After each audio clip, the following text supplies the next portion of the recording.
602 to 4403, and this didn't fix the problem either. I then received a suggestion that it could be the new power supply or some kind of short within the installation of this new case, but I thought that was highly unlikely given that both the 5900X and 3600X work fine here. But I thought I'd give it a go anyway and moved Chris's motherboard along with his 5800X to the test bench, and as expected this didn't fix the problem. So at this point I was genuinely out of ideas. Like, look at this chart of the main steps I've taken so far. The motherboard tests point towards a perfectly working board, the CPU tests point towards a perfectly working CPU, but they just don't wire together for some reason. I would love to know in the comments below at this point what you would do. Like, would you just pick one to replace and move on? If so, which one would you pick? Is there a test that you would do that I haven't? I'd love to know.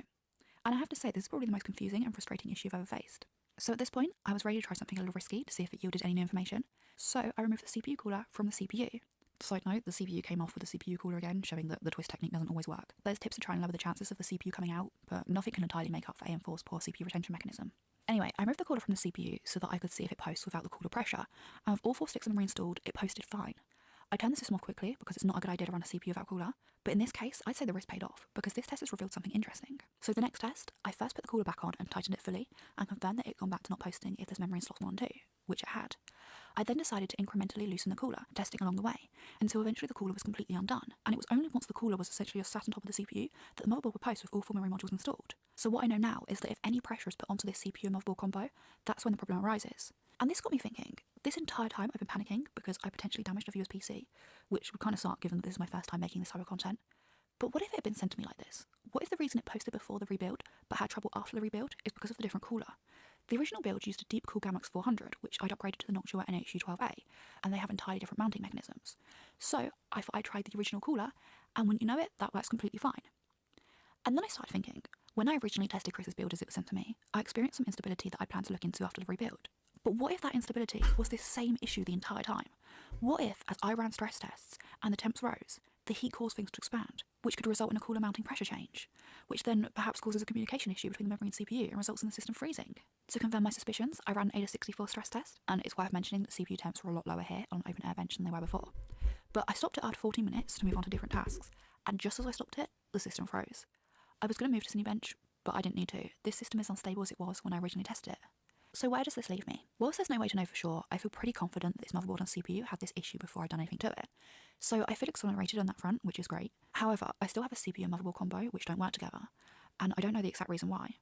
Perhaps there's a microscopic size issue with both, and it's only when the two issues are added together that the memory issue presents itself. But Chris has been without a PC for far too long, so I think the best route forward is to just give him the Aorus board on my personal PC, because I can't afford to buy him anything new, and then get this build back to him. So I loaded my motherboard up, got it installed into the build, and at long last the rig is back together. It's looking good. Although I did prefer the connector locations on the Asus board, especially for USB, as the build now has this long cable loop here, which doesn't look the best, but was unavoidable. The good news, however, is that because this board is a bit newer than the one it replaced, it now allows me to have all the front USB ports connected, and it adds other upgrades too, like 2.5 gig networking. Turning the build on, you can see that both memory modules are detected fine, and I have XMP applied. I've now done a fresh install of Windows 11, and installed all of the Windows updates and necessary drivers. For RGB, I've installed Aorus's RGB Fusion 2.0, and this controls the motherboard, memory, case, and fan lighting. But it wouldn't detect the GPU, which is a shame, as that means I also need Inno3D's TuneIt software too. This isn't too much of a problem, because it seems that once you select a colour for the GPU and applied it, you can then disable TuneIt from starting with Windows, and the colour you've picked will remain. Fan speed is something that I really like to dial in for the right balance between noise and performance, and I recently discovered the Epic Remy's fan control program, so I'm going to be using that as it's better than what Aorus gives you. I have this set so that the CPU cooler has a fan curve based on the CPU temps as per usual, but with the front and rear fans, they'll either match the CPU cooler fan curve ramp, or listen to a GPU temperature fan curve if the GPU is more in need of cooling. With the bottom fan, I sort of see this as a supplemental GPU cooling fan, so it won't even turn on until the GPU hits 60 degrees, and then when it does, you can't even hear it. And I only have this set to cut to 50% because there's already an overkill amount of airflow in the case. Which brings me on to an issue I found. When using this system, I've noticed a cool breeze across my desk, coming from the bottom of the case, even with the floor fan off. So what's happening here is that these front fans provide so much positive case pressure that some of the air wants out immediately, resulting in some of that cool intake air leaving the case through the open grills on the floor before it's even touched a component and done any cooling. This isn't efficient and also means that when the floor fan turns on, everything will get really confused. So my plan is to cover this grill up, forcing more of the air to leave through the back of the case as nature intended. I ended up cutting off the edge of an IKEA desk mat and taping that down from underneath. It would have been better to have used a piece of acrylic and made an actual false floor, but this gets the job done and there's now way less air escaping through the floor of the case. So the PC build that I originally received got a Cinebench score of 15,408, and in this new configuration it scores 15,584. I also tested superposition. Back then it got 10,949 and it now scores 11,061. But this upgrade wasn't about performance gains. The important improvement here is that Chris no longer needs to have his side panel off and a house fan pointed at the system in order to keep it cool. Also that this build is stable. And like this, not only has it been completely flawless for me, but it passed 9 hours stable in AIDA64. So this is the final build done, and all in all, I'm really happy with the build transformation, except for how long it took me to film. But I need to get this PC back to Chris, and I really hope he likes it. And thank you so much to him for letting me have his build for so long. But yeah, so let me all know down below in the comments what you think of the build now. If you like this video, please hit the like button. Don't forget to subscribe if you haven't already, and you want to see more of my videos. Thank you so much to my incredible patrons, and thank you all for watching. Bye bye. I'm in line at the ferry terminal heading over to Vancouver Island. So the next leg of the journey is beginning, taking a different ferry terminal than usual. I usually go from Tsawwassen and going from Horseshoe Bay this time.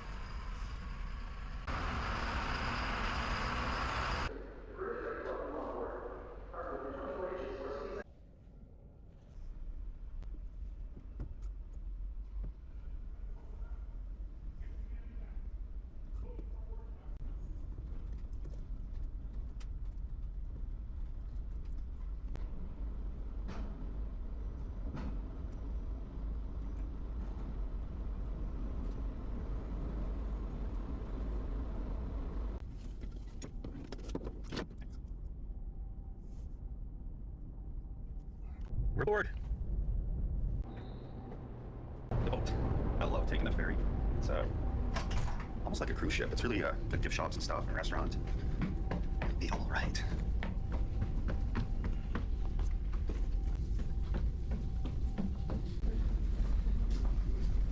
If this gift shop opens up, I'm going to replace this tattered hoodie.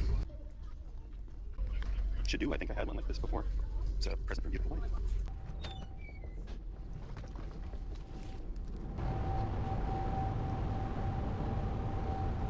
There we go.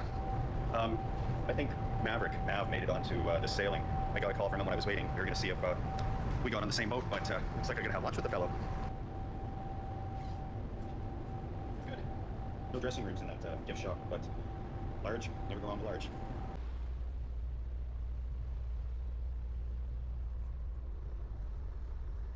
Yeah, I'm doing pretty good. Found you. Found you too. I think you're took there. Matching. Can you grab some food? Yeah. You want to hop in line with me? The beef pot pie first with Caesar. Thank you. And the other one with Caesar as well. Yes, thanks. Oh, that looks good. We're gonna be matching.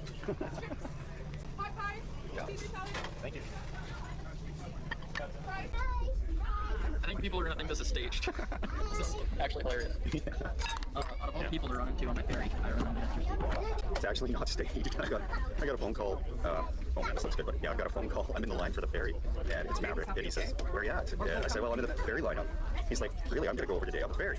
So it's like, oh well, we might end up on the same boat. And yeah, I'm walking around. I go back to the car to put on a new hoodie, and yeah, there's this Mav merch. Sit down with our hood. We are with matching pot pies. Yeah. Should have got a knife. Back to the car. That was really cool to meet up with Mav. And we're headed to the same destination today, just out of coincidence. So, yeah, we both booked a hotel room at the same place so that we can clean out our disasters of vehicles after both having traveled for so long. Sharp left to stay on Trans-Canada Highway, British Columbia 1.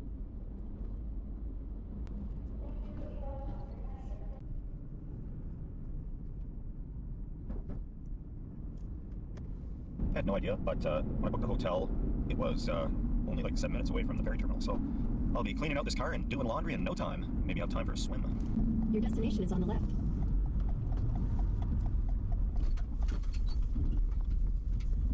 Maverick beat me here. Well, let's pull in right here. Days in, nothing but the finest. Well, they don't want me to park here. I can move further down. All right. Not a bad room. I can get a shower. It's been a couple of days. It's even got a view. You can see the ocean right out there. And yeah, Maverick got a room here as well. He is tired, so he's having a nap. And I have to go out and find some step twos. I'm going to go on foot because I hate driving around in a strange, crowded town, hauling a trailer around. So we'll get some exercise today. Nothing wrong with that. This will do the job. Oh, it's yep, I'm doing a little vlog of my journeys. Oh, are you vlogging us? Oh no, not you guys. Don't worry. I was gonna smile at that. Right, here we go. Vancouver Island Lucky Logger. Jolly Miner has seen better days. Perfect. That was the awesome opportunity to get the car cleaned out, get the camper cleaned out, have a shower, do some laundry, It was really nice to meet up with Maverick. He's still getting ready and packing up his room there, but he got his vehicle cleaned out too, and it was a funny coincidence to actually meet up with him at the ferry, on the same ferry, because we had talked about meeting up on the island here and possibly doing a video, and then out of the blue, yeah, I'm in the ferry lineup, and he texts me, he's going to some place called Nanaimo, and I said, Nanaimo, I'm going there, I'm in ferry line right now for it. He's like, I'm just pulling into the line. I said, well, you might make the same sailing as me, and yeah, lo and behold, made it on the same boat. So that was a great coincidence. I'll probably still run into him on the island somewhere while I'm out here, but that was just a quick little adventure. I want to say, trying to throw more of this stuff on the Step 2 channel. Hey, look, I can't find that dumpster over there. Oh, things are looking up. Fun to meet up with you there on the ferry unexpectedly, and it was great. Thanks so much for breakfast. Have to meet you on the rest of the journey somewhere. And Thank you so much for dinner. Yeah, keep on trucking. Hunker down. Yeah, thanks, buddy. See you on the road. You bet. Bye. Speaking of bazungas, we have this story. Nurse who was forced to quit her job after being outed as an OnlyFans star reveals she's earned millions in just 2 years as she shows off lavish spoils from her raunchy career, including $2 million mansion, designer closet, and custom Porsche. She's Allie Ray. She's 34. She was a nurse, but she figured out that porn makes more money, and so now she's rich. She's a millionaire. Huh. Well, there you go. Well, Yeah. look at that. Discuss. Now she's an overeducated porn star. I love that. Is that what they said? The role play. Well, she was a nurse. literally an RN, yeah. The role play, the medical role play, could be so great on her channel. But is that? But you know, I don't know if that's overeducated. That's just educated because you know her work is an exploration of the body, and she's well versed in the human body. You know. Very I like true. it. So what does this mean for like modern feminist thought? That she was a nurse, but she's a millionaire when she does porn instead. So first of all, this tells us that pushing girls to like educate themselves is just a lie, because all you have to do is go on OnlyFans. You can make $2 million. The other lie here is that if you do join OnlyFans, you will make $2 million, because this does not happen 99% plus of the time. Yeah, what's the average that a woman gets on OnlyFans? It's like what? I think it's $60 or $300 a month. It's not on average. good. Yeah. You just got to be famous. Like when we see these stories about OnlyFans, the reality is some people, you got two people, they make music. For some reason, someone's music gets big and everyone listens to it. They make money because of it. If you can attract customers, you make money. And so that's really it. Probably a lot of women who couldn't do it. I'm willing. So, you want to go ahead? Remember that one redheaded actress that like made like $1 million in one like overnight or something because she made an OnlyFans and told her fans that she was going to be naked on there, but she really wasn't. But she grossed all this money and it like crashed OnlyFans. Isn't that fraud? Well, yeah, that's why it was such a big discussion. Bella, somebody, I don't Bella know. Delphine. Yes, I don't know. Rachel Dolezal has an OnlyFans. This is when you know that the market is getting very saturated. And Hey, Luke, I can't point fingers because I have my own. Yeah, okay, calm down. Well, I'll remind you, you can make your OnlyFans whatever you want. You can make it a cooking know. channel if you want. Yeah. It's another path of, generating income online. It's just another income stream. Yeah. But we all know. Technically correct. What it's for. Yeah, You I know, know. let's not kid Everybody ourselves knows. here. Yeah. I feel like everybody knew when I announced that. But I was like, no, I'm gonna make like polls about what you want me to talk about, and I'm gonna show a picture of my actual cat, who's amazing, and I love him. His name is You can Cat. say you He's showed a adorable. picture That's of your- That's exactly what I said. There- I was like, here's my cat on OnlyFans. There for is the first someone time. who does this. They have an OnlyFans and Oh, they put it's stuff. Julie Borowski. Oh, she does She does did. it. I don't And know it's if like she the still titles are all suggestive, but then Yes. it's just like family friendly. Yeah, she's reading the Constitution or something. Yeah, exactly. Talking about the First Amendment. She's great. My inspiration. So that's it. No comments on. She's not a nurse anymore. That's it. Well, I admire her pay upgrade, because I know nurses don't make that much, but I do think that this really undercuts the whole case for girls going even into STEM, because she actually did what you're supposed to do, and she was like, oh my gosh, she's making much money, I'm gonna start an OnlyFans. And then I think because she did an OnlyFans and her coworkers found out, she got all this attention, and that gave her the leverage she needed to turn it into like a really lucrative lifestyle. I mean, What you really want to see is a bunch of these e-girls that make all their money and then they can go into whatever philanthropic endeavor they want, and go and do great things for society because they have this career that's so, locked in for them.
The Zilog Z80 has a protected mode.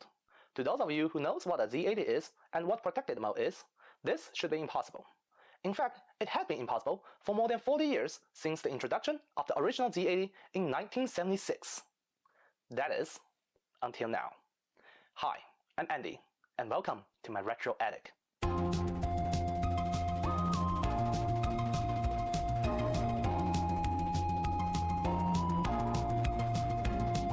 In this video, I'm going to show you step by step how this seemingly impossible feat is pulled off. This is the Zilog Z80, the CMOS version of it to be precise. If you don't know what a Z80 is, there are lots and lots of videos on YouTube that are far better.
Hi, I want to show you super cool food reviews.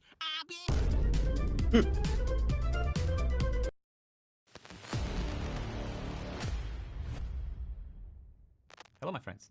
In some of our previous videos, we have been showing you all kinds of interesting, simple tools to make your life easier. It's not uncommon in my experience for a lot of creators to try to grow on YouTube, to have this big goal, this big vision, this big business, this big channel, all these views, all this money, everything they're going for. And to get there,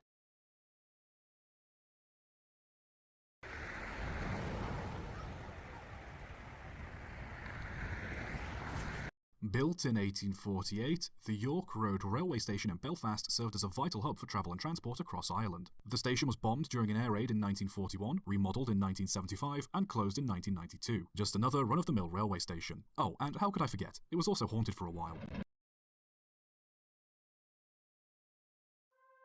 PewDiePie, John Wick, and Rosa Parks are all on this day. Welcome back to On This Day. Today's date is October 24th, 2022. It is the 297th day of the year. There are 60 days left in 2022. It's the 43rd Monday in the 43rd week and the 33rd day of fall. You got 58 days until winter. If today's your birthday, you are a Scorpio. We got a new one. Today is United Nations Day. United Nations recognizes the founding of the United Nations, or the UN, in 1945. The celebration is observed annually on October 24th. UN Day has traditionally been marked throughout the world by meetings, discussions, and exhibits about the achievements and the goals of the organization. Today, the United Nations consists of 193 member states and 2 observer states. The mission of the United Nations is to maintain international peace and security. All right, let's see what else October 24th has given us. 1861, the first transcontinental telegraph line across the United States is completed. 1900, the U.S. government announces plans to buy Danish West Indies for $7 million. 1931, the George Washington Bridge opens to public traffic over the Hudson River. 1945, the United Nations Charter comes into effect. 1954, President Eisenhower pledges the United States support to South Vietnam. 2002, police arrest spree killers John Allen Muhammad and Salvo, ending the Beltway sniper attacks in the area around Washington, D.C. These two idiots terrorized the Washington, D.C. area for a couple weeks. 2005, Hurricane Wilma makes landfall in Florida, resulting in 35 direct and 26 indirect fatalities and causing $2.6 billion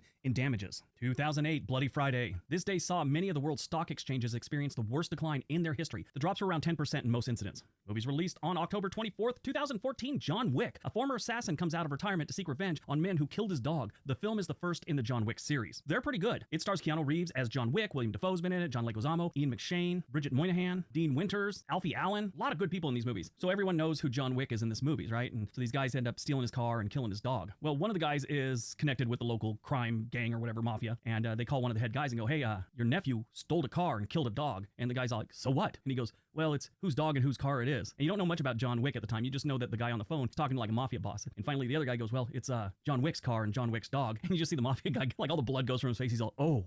It's a pretty good action movie. If you ever get a chance to watch it, watch it. Born on October 24th, 1989, PewDiePie. Since the audience for this channel is a little bit older, you might not know who PewDiePie is, but I'm gonna tell you why he's our deep dive today. PewDiePie was born Felix Kjellberg. He is a YouTube celebrity whose comedy and video game commentary channel has earned 111 million subscribers. I'm considered to be doing pretty good by having almost 1 million subscribers on my big channel in under 5 years. This guy has 111 million. Sure, he's been going at it over a decade, but still. He was voted the most popular gaming web star in 2014 at the Teen Choice Awards. In 2016, he was included in Time Magazine's list of the world's 100 most influential people. And this is why he's the deep dive. If it wasn't for him, you wouldn't be listening to this video right now. You'd be doing something else. At the time, in about 2015, I didn't know that you could make money off YouTube. I didn't know it was a business. I didn't know anything about it. That was just a place you posted cat videos. And I read an article that said on the cover of the magazine, YouTuber makes $14 million in 1 year. I was like, what? And so I read the article and it was about him. I've never met PewDiePie, but he seems like a genuinely nice person. He's had a few controversies over time, but he seems like a genuinely nice person. When I first started doing YouTube, I knew nothing about it. And I just knew that PewDiePie did games and commentary and all that. So I started doing that and it went nowhere. Then I started vlogging, that went nowhere. And then I made a list one day and here I am. But PewDiePie, or Felix is his real name, he's moved around a lot. And he always says it's because he wants to try different countries and stuff. He was in Italy, he was in the UK, he's from Sweden or something. And right now I think he's living in Japan. And he says he just wants to try different places. I think it's because the people on the internet find out where he lives and they won't leave him alone. I watched one video where he had gone to Los Angeles for a couple days. He'd only been there like 2 days. He was renting an Airbnb. He happened to film himself out in front of the front door of the place. And he was very careful not to show any of the buildings around him. He just was like out in front of the front door. Within a couple hours, people figured out where he was living and came to his house or his Airbnb. So I think that's why he moves around to different countries. But I could be totally wrong. There's these websites that always like, they tell you what a YouTuber's net worth is. And they're usually way off, but they kind of give you an idea. I've seen a couple about me and they're way off. But most of them say that PewDiePie's net worth is around $70 million. That's not bad for a guy with a camera, a computer, and says funny things about video games. Died on October 24th, 2005, we lost Rosa Parks. Now, a lot of you were saying, why did we just do PewDiePie as the deep dive when Rosa Parks is much more important? Well, in past years, we've done a deep dive about her not going to the back of the bus, and we did one other deep dive about her. So we've done a couple. So she gets a pass this year. One interesting thing I did find out, now, I probably told you about how she moved to Detroit after the whole Montgomery bus boycott thing. There was a reason for it. After all, everything simmered down with the whole not getting to the back of bus and all the civil rights stuff, she couldn't find work. Neither could her husband. They were like blackballed from working anywhere in their hometown. So they had to move, and they moved to Detroit. Interesting fact about her, though, I will tell you that I may have mentioned it before. The owner of Little Caesars Pizza found out in the 1980s that she was living in a horrible apartment. She was retired and elderly, and she was not making ends meet, and the apartment she was in was just horrible. He got her a really nice apartment in downtown Detroit, which Detroit sucks, but downtown is somewhat clean. It's usually the outskirts of downtown that are really horrible. But he got her a nice apartment in downtown Detroit and paid her rent till the day she died. So it was like from 1983 to 2005. What I really like about that story, he never publicized it. He never told anyone. All right, that's today's video. Hope you guys enjoyed it. Hope you got some information out of it. Now go out, have a productive day, and be nice to each other. What a capacitor does is it's an energy storage device. All right, so there was a good question on one of my videos on A stepper motor is a device which converts electrical energy into mechanical movement. It supplied DC electricity in a certain controlled sequence, which causes rotation. The rotation can be continuous in either the forwards or reverse direction, or we can control the rotation in small steps for high precision control. The motor can even stop at a desired point and hold this position. This is more advanced than a standard DC motor, which can only rotate continuously in either the forwards or reverse direction. Therefore, stepper motors are far more useful in automation and manufacturing because they offer precision control. That is why we find stepper motors used everywhere, from 3D printers, CNC machines, printer scanners, and even electronic expansion valves in precision refrigeration systems. By the way, you can learn how DC and AC motors work from our previous videos. I'll leave a link in the video description down below for you. The motor is attached to a motor driver, which basically contains some electronic switches that are capable of turning on and off at high speed. A controller determines when to turn these switches on and off. It usually follows some code to achieve this.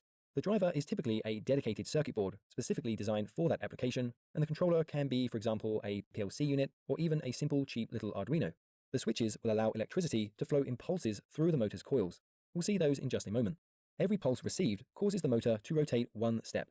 A typical stepper motor is designed to have 200 steps. This means it would take 200 pulses to complete a full rotation of the shaft. A full rotation would be 360 degrees. So if it takes 200 steps to achieve this, then 360 degrees divided by 200 steps means each step causes the shaft to rotate 1.8 degrees. The speed of switching and the order the switches are controlled in will determine the rotational speed and also the direction of rotation. Check out one of the videos on screen now to continue learning about electrical and electronics engineering, and I'll catch you there for the next lesson. Don't forget to follow us on Facebook, Twitter, Instagram, LinkedIn, and of course theengineeringmindset.com. I created a small Capture the Flag challenge to showcase a recent vulnerability. This is CVE 2022-1271. In this video, I want to showcase how you can solve this challenge and how I created it, so hopefully you'll learn something new all along the way. Our garage is slowly coming together. You can either go fast and destroy your bit, or you can go slow. Some villagers have gone missing from the kingdom of Nineveh. The king called Bash. It can look absolutely gorgeous or ugly, and some people are like, I don't have time to make it look as good as you do, Titus.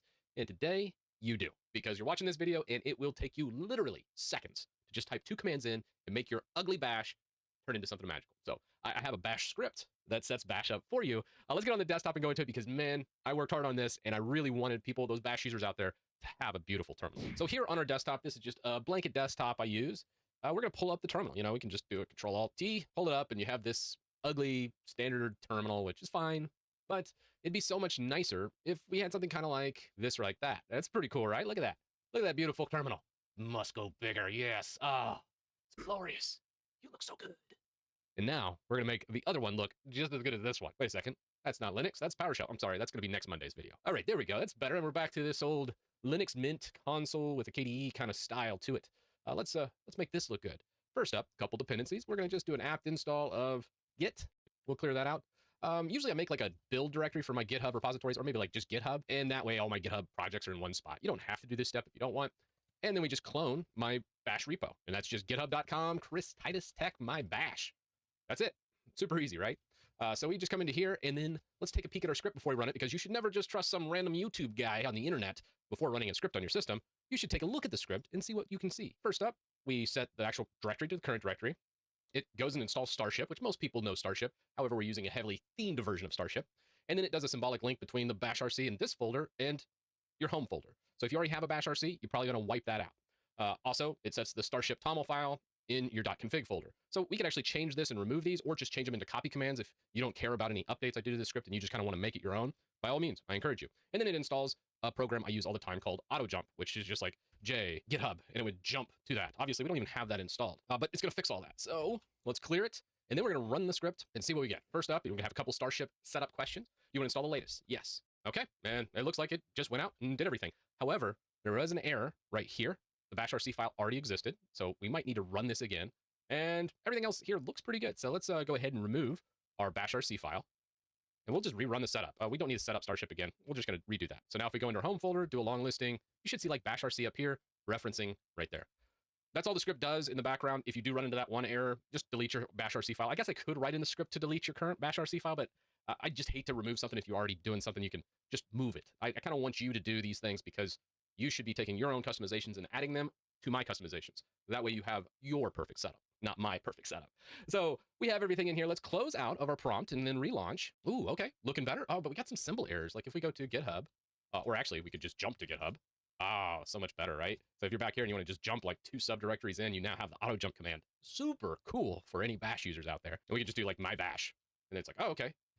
But if you've never gone there, it doesn't know. So if you go J, my bash again, now it sees the directory. So it only remembers your history. So once you go into a subdirectory, auto jump will always remember that. So then you can just jump to wherever you need to go with the J button. Enough with auto jump. Now let's fix some of these icons. As you see, they're kind of ugly. And we need to change that. So we're going to change our current profile in our terminal. If you're using like Kitty or any other Alacrity or whatever it might be, you need to change your font. So we'll go to Appearance. Oh, it's the hack font. Well, that's going to be a problem. Here's a nerd font, Meslo. Oh, that's much better. Okay. Bam. Nerd fonts always do better. I know like the Cove font is another really cool nerd font. Pretty much any nerd font's going to make it look just gorgeous. That's why like when you come over to like the Windows version, this isn't using the Meslo font. This one right here is looking at this. This is Consoles, but it actually uses this Cascade Cove font. That's really the best font that gives a lot of really cool ones. So pretty much all the nerd fonts have these really cool icons associated with them, which can make for a really cool looking system. But I digress. We're back here. If you don't have those nerd fonts, though, you need to go grab those. So the easiest way to do this is let's just pull up your browser from Google. You just go download nerd fonts and then downloads. And then what you can do is just grab whatever one you want. There's the one that I was using on the Windows PowerShell one. Meslo is probably my top favorite one. I love it. Fire a Code's a pretty close one, and then the Cove one is another one I use on occasion. I don't like the Hack Nerd font that much, and some of these other ones, it just depends on your personal preference here. Very, very personal on this, but always be using a nerd font in terminal. I can't emphasize that enough. So we'll grab this Meslo font, and we're just going to go save as, and just save it in like downloads. And if we go into downloads, take a look, we can just do an unzip of Meslo. It unzips all of them right here. And then we can do a bunch of different ways to install fonts. I'm going to show you the way that's universal. And since you're using Bash, and this is a Bash tutorial, we're obviously not going to get into GUI and do this. So probably the easy way is let's just remove that zip file, remove Meslo. All right. And then we have all these other files. And if we look at like the ls of all this, all of it is just a license and a README and TTF files. So the easy way to do this is just make directory.fonts. And then we just move everything, move star. That's everything in our downloads directory. So if you have other stuff in your downloads directory, don't do this. It's going to move it all to the fonts directory, which is not what you want. So now we have that. Nothing's in downloads. And if we cd over into our .fonts and we do a listing, we have all the Meslo. So now all we have to do is like reload our cache, fc-cache, and then verbose to see what it's doing, and then F for force, just because I like forcing things. So now we have all that. We're looking so beautiful. We can close out of this, relaunch one more time into our terminal, pull up our profile, look at our appearance, change the font, and oh my goodness, we have a lot more Meslo fonts. All of them are really good. You can switch between whatever one you want here. If we wanted a more terminal-esque one, typically the Mono fonts would be better. My personal favorite is the LGS Nerd Font Mono. I think this was probably the best looking one, but you see it kind of gives a little slant, a little more cool feel to it. But again, very personal. I wanted to show that version of it, and you have an absolute gorgeous font. I wanted to start out with some photos that I took last night, and noticed that the sky was pretty clear and the air was quite crisp. So I grabbed my new camera with the 600. That's why I couldn't be a pastor. My dad is a pastor. I could not be. I don't have the gift. You know what I'm saying? First of all, let me just tell you, whenever your pastor, pay attention on Sunday, whenever your pastor is telling stories about his kids, as a pastor's kid, let me tell you for a fact, that story did not happen like that. My dad was like, my son John is an angel from heaven. My son John is a gift from Jesus. I'm like, Dad, last night you locked me in the garage, okay? Pastors' kids are bad. Everybody knows pastors' kids are notoriously the worst, but pastors used to be able to lie about their kids, like back in the 90s. You haven't seen my son in a while. He's off of college now. I'll follow your son on Instagram. That kid is in rehab, okay? I just don't have the, I don't have the empathy, the compassion to be a pastor. You ever bought like a pair of shoes? You see that silica gel package on there? What's it say on there? Who's eating these? How many people have died? We got to get a sign up on the gel. People are dying, buying Nikes and dying. What? Like if I was a preacher, I was standing right here. You came forward for prayer, and you're like, can I get some prayer? I'm sick. I'll be like, what happened? You're like, well, last night I bought a pair of shoes, and I accidentally ate the gel. I'd be like, get out of my church. People are just weak everywhere. That's those Old Testament Bible stories would never happen today. Now, could you imagine? God's like, we're going to lead you to a land flowing with milk and honey. If that was today, we're lactose intolerant. Have any bees been harmed in the production of this honey? Are these free-range bees? That's how I read the stories. I just read them like in a different way. I always have. And so, like, you know what? It's funny that whenever Jesus meets someone, they never have a name. Like wherever he meets them, it's just with the description of wherever he saw them. That's their name for the rest of recorded human history. Jesus and the woman at the well. You don't think she's upset at that? First of all, my name's Hannah. Okay, could you put that in there? I was at the well, but I was at the store. I was at the house. I was stopped by the field. That's not how I would identify as a person. Jesus and the man with leprosy. You don't think he appreciates that? My name's Matt. Who? Matt. Man with leprosy. Oh, what's up, dude? What if when Jesus came back, your name for the rest of history is just wherever he saw you? Jesus and the man in the Denny's bathroom. Oh. Jesus and the prostitutes. They don't get names? Okay, what are we doing?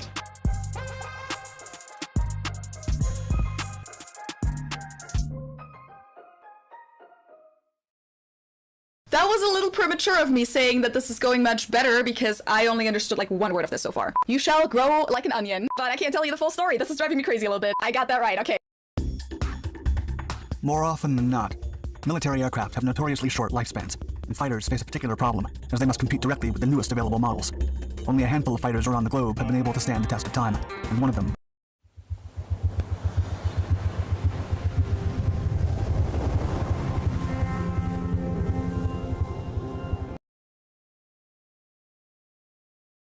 is everybody? I've seen Dollar General staff better than this. It's a bye week. Yeah, 5 teams didn't play football this week. Technically 6. Okay, we'll start in the West then. First place is LSU. You've got to be kidding me. Now, who said Brian Kelly couldn't cut it in the SEC? You said that, except it was laced with an astonishing amount of obscenities. STTDB. Wait, what is ST? Oh, no, don't. That stands for Wow. Honestly, I'm not even shocked that he beat us, but rushing the field afterwards, that I did not see coming. Come on, LSU. You don't rush the field for beating Ole Miss. I'm sorry. Oh, no, I'm right there with you. If you cram thousands of Cajuns together who have been drinking since 9 a.m. and the worst thing they do is some light trespassing, you're doing okay, you know? But they didn't even touch the goalposts. So good call on that, because I don't know if you priced those things lately, but whew. Oh, Tennessee, this is for you. NCM. Oh, I know what that one stands for. No. You are done with acronyms today. That means not cool, man. It's like a step below a warning. For what? You can't run trick plays when you're up 38 points. I'm so sorry for not joylessly murdering an FCS team like Bama did. Did you not catch that? I don't catch anything. You can't bring me down. I'm having the time of my life right now. I'm undefeated. Lane Kiffin. This sweater is hot. Some days ago, IBM released a new computer chip, which is the first IBM's computer chip designed particularly for AI, to train deep learning models. It is clear that artificial intelligence will be the next big revolution we will have, and it will change our world even more than the invention of computer, or even the electricity did. Currently, the complexity and the size of neural network models is increasing exponentially. The famous GPT-3 features 175 billion parameters, and the largest up-to-date is Megatron Turing model by Microsoft. It features 530 billion parameters. Just imagine how much compute power we need to train these models. That's why IBM decided to design a specialized chip for AI, so-called Artificial Intelligence Unit. It's manufactured in 5nm process node and features 23 billion transistors. For the last decade, we've been training neural networks on CPUs and GPUs, and the problem is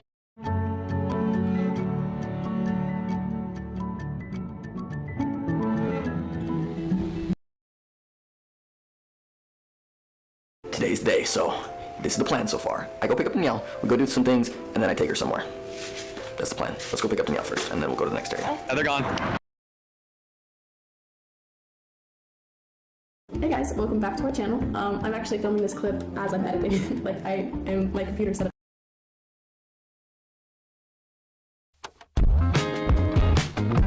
Hello everyone, I'm the Traveler.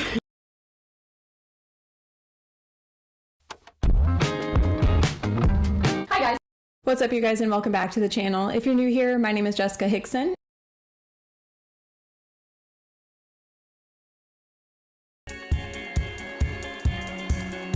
Hello everyone, and welcome back to the Fluctus channel. Large container ships with enormous carrying capacities have changed the landscape of commercial shipping in the world.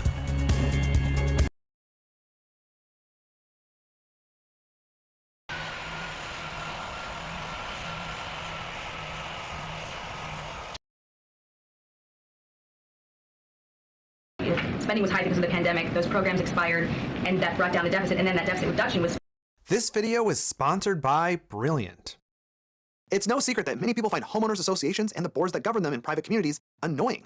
There are so many HOA horror stories that cataloging them is its own cottage industry. The esteemed publication BuzzFeed sets the scene well, stating, "In some neighborhoods, homeowners associations are pretty chill and get things done for their residents. But unfortunately, other HOAs sometimes spiral out of control, with members flexing their power to fine, harass, and even sue homeowners over tiny infractions. They then go on to copy and paste stories from a Reddit thread, like, one of my coworkers got a warning from his HOA saying that he had too many boxes inside his garage. They claimed that he couldn't use his garage for storage. And I got a $375 fine for a flower pot." These complaints may become more common because despite the issues, more and more Americans are moving into communities governed by HOAs. 80% of houses built in new subdivisions are bound by an HOA. Homeowners associations are a form of private local government, and they outnumber actual local governments by a 3-to-1 margin in the United States. 45% of Floridians live in an HOA community. Why are they so popular despite the gripes? And is the privatization of neighborhoods something we should worry about for cities? Let's talk about that after the bike bell. What gives homeowners associations the unique power to annoy so many residents who live in them? Well, they're basically a form of local government. Technically, they're nonprofits, but they basically have the same powers as a local government would. Residents automatically become members of the HOA when they move into the neighborhood. They can't opt out of the HOA and not use the pool. They pay another tax in the form of HOA dues. Nationwide, the average HOA dues are about $260 per month, and the HOA can raise dues if they deem necessary. Residents are also subject to hyper-local regulation in the form of codes, covenants, and restrictions that form the basis of the HOA's power. You may have heard of CCs and Rs in other planning contexts. First, covenants have been used to prevent owners from selling their homes to black buyers. Those racially restrictive covenants were deemed unconstitutional in 1948, but they were still inserted until 1968 when Congress made it illegal as a part of the Fair Housing Act. Also, CC and Rs are deed restrictions, which is the same way Houston, the city famous for no zoning codes, regulates land use. But in HOAs, those restrictions can be extremely specific, more specific than you'd ever find in a municipal zoning code. Deed restrictions can tell owners what colors they can and can't paint their house. They can also specify that homes can only be sold to people 55 years and older, like America's largest HOA community, the Villages in Florida. Fun fact, the Villages is larger than the island of Manhattan. With the ability to tax and regulate its members, HOAs have some pretty significant power over residents. But residents also have power over HOAs by voting for HOA board members. But it doesn't start out that way, actually. When the real estate developer is building the neighborhood, representatives from the company make up the board of the HOA. As more people move into the housing, more seats on the board are open to residents until they finally take over the management of the organization. Boards may also create subcommittees to help manage the operation of the HOA. One of the most common and potentially annoying is an architectural standards committee that ensures that every homeowner is abiding by the CC&Rs regulating the design standards for houses and yards.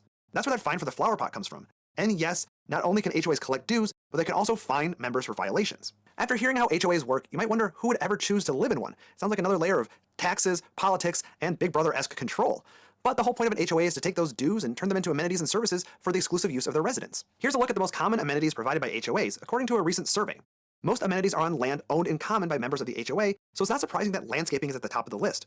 Often, streets within an HOA neighborhood are private, so sidewalk maintenance makes sense too. And no surprise that classics like swimming pools, playgrounds, fitness centers, and security are on the list. All of these amenities can help increase and preserve property values. Buyers know that the swimming pool will be adequately maintained every year and will never be as crowded as the public swimming pool. The Architectural Standards Committee also preserves property values, at least in theory. Homebuyers know that they will never live next to a neighbor with an overgrown lawn or a rust bucket permanently parked in the driveway. Many people think that's worth $260 per month. 69% of surveyed HOA residents found their dues to be reasonable given the benefits. But the evidence showing that people actually like their HOAs is mixed. As BuzzFeed and other articles have shown, people can find HOAs quite annoying. It may not be for everyone who, say, doesn't want to keep their yard perfect all the time or has more creative ideas for exterior paint color. 47% of surveyed HOA residents believe that their neighborhood would be better without an HOA. And only 43% of homeowners in an HOA community like being there. A survey is one way of understanding how people feel about HOAs, but checking the sale price of homes is another. Do homes in private communities sell for more than equivalent homes in public neighborhoods? That's exactly what one study tried to figure out using mortgage record data of single-family homes across the United States. They compared similar homes with and without an HOA. What did they find? Well, it turns out people are willing to pay a 4% premium on average for the privilege to live in a community with an HOA. That works out to an extra $13,500 on the sale price of a home. Remember, a buyer will also have to pay HOA fees on top of that premium, so it's pretty clear that many people find HOAs to be valuable.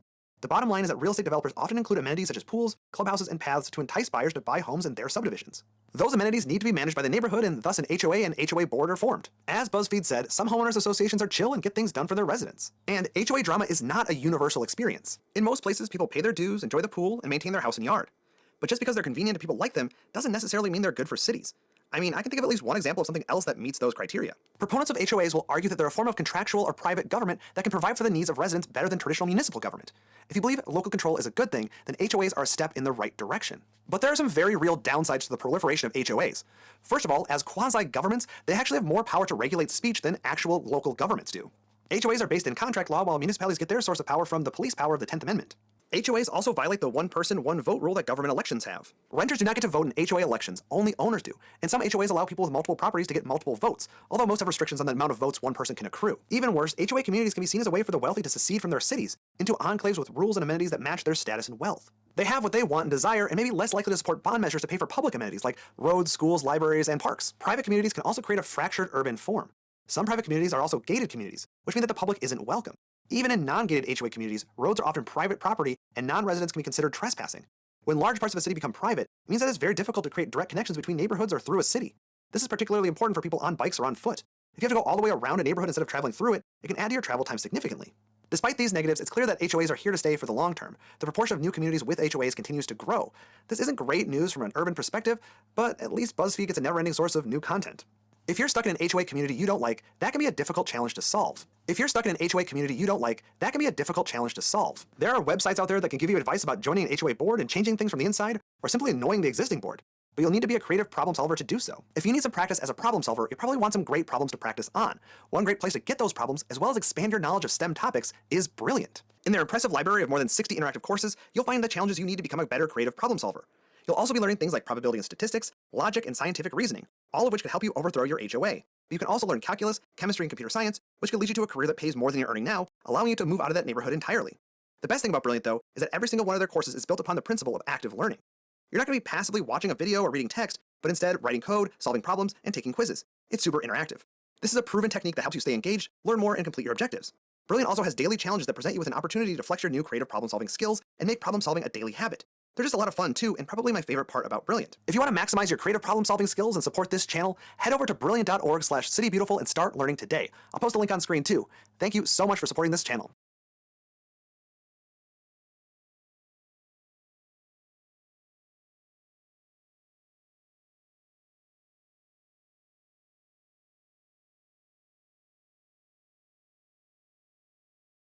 and I'm using the built-in mic of my phone, so this is what it's going to sound like at this distance away, about 4 or 5 feet away from the phone. And I'm going to back up so you can get an idea of what the built-in mic sounds like on the phone. And now I'm probably 10, 12 feet away. So now I am about 8 to 10 feet away from the camera. I've got the transmitter plugged into the camera, and I've got the lav mic turned on. I'm going to back up, and we're going to do a distance test now. And we are outside. Things are a bit breezy today, so we should have some wind kick up occasionally. So this will also be a good test for these mics in the wind. I'm going to continue walking back to the camera now, talking, and we're going to see where this picks back up. That is, if it even dropped out in the first place. It's mic 1 test, mic 1 test, mic 2 test, mic 2 test, mic 1 test, mic 2 test.